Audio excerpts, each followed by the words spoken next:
Aman Allah, aman Allah, aman Allah, yenə şeytan gəlib iman apara. Koruyun koymayın iman uzu şeytan apara. Mənim insanlığımın gör nə Hasan yavadır ki günüz qulibi yaban gəlir insan apara. Çörək almış əlinə ac necə taqət gətirsin. Elə bil yaz gecəsi qız gəlib oğlan apara. Qanlı dırnaqlarla İngilis əl qatdı bizə.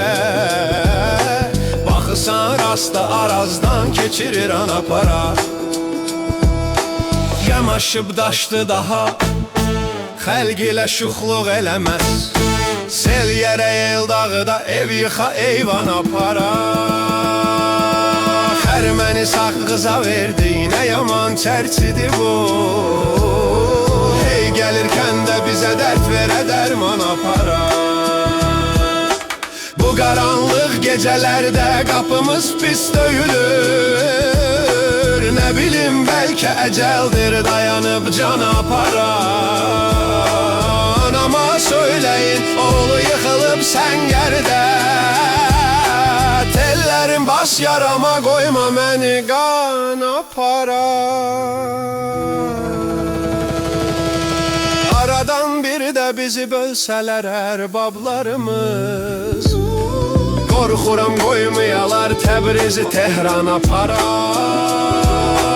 Qara tufan ki dəxi xəlqə şuluqluq eləməz. Sel gərək el dağıda ev yıxa eyvan apara. Səliqəli oğru vilayətdə çoxalmış olsa, Şəhriyardan da gərək bir dolu divan apara.